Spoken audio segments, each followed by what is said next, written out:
बहुत समय पहले एक छोटे से गांव में रहने वाला नन्हा लड़का आरव हमेशा तारों की दुनिया में खोया रहता था।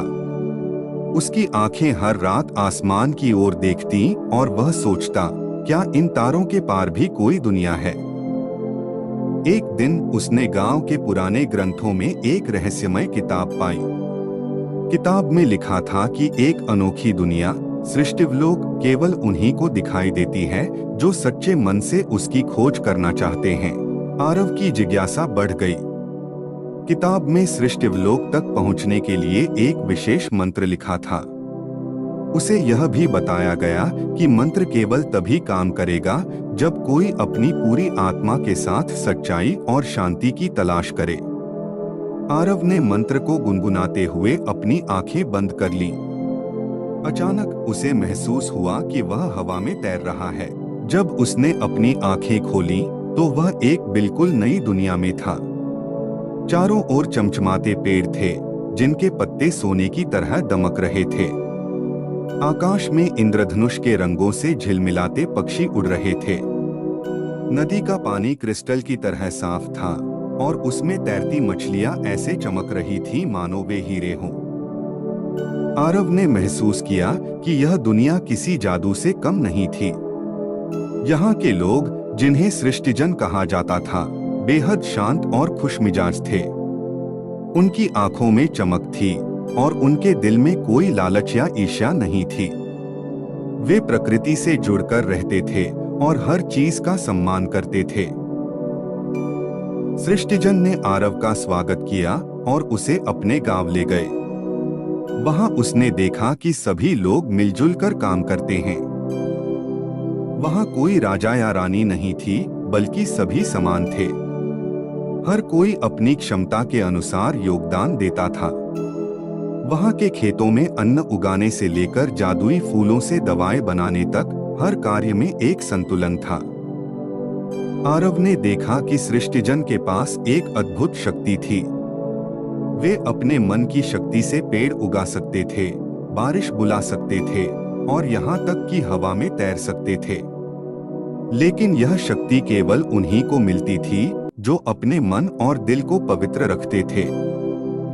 एक दिन आरव ने सृष्टिजन से पूछा, यह दुनिया इतनी शांतिपूर्ण और खूबसूरत कैसे है? सृष्टिजन के मुखिया, जिन्हें ज्ञानेश्वर कहा जाता था, मुस्कुराए और बोले, यह दुनिया विश्वास, प्रेम और प्रकृति के सम्मान पर टिकी है। यहाँ कोई स्वार्थ नहीं है और हर कोई अपने हिस्से की जिम्मेदारी निभाता है। यही हमारे सुख का रहस्य है। आरव को यह सब बहुत प्रेरणादायक लगा, लेकिन उसने यह भी महसूस किया कि यह दुनिया उसकी अपनी नहीं थी। उसने सृष्टिजन से पूछा, क्या मैं यहाँ हमेशा रह सकता हूँ? ज्ञानेश्वर ने कहा, यह तुम्हारे दिल की शुद्धता पर निर्भर करता है। लेकिन याद रखना, तुम्हारी अपनी दुनिया भी तुम्हारा इंतजार कर रही है। वहाँ भी तुम्हें बदलाव लाने का प्रयास करना होगा। आरव ने मंत्र को दोहराया और खुद को वापस अपनी दुनिया में पाया। वहाँ सब कुछ वैसा ही था जैसा वह छोड़कर गया था, लेकिन अब वह बदल चुका था। उसने अपने गांव के लोगों को सृष्टिवलोक की कहानियां सुनाई और उन्हें प्रकृति का सम्मान करने और एक दूसरे के साथ प्यार से रहने की प्रेरणा दी। धीरे धीरे गांव बदलने लगा। लोग एक दूसरे की मदद करने लगे और लालच और ईर्ष्या गायब होने लगी। प्रकृति ने भी इसका उत्तर दिया। बारिश समय पर होने लगी, फसलें अच्छी होने लगी और गांव में सुख शांति का वातावरण फैल गया।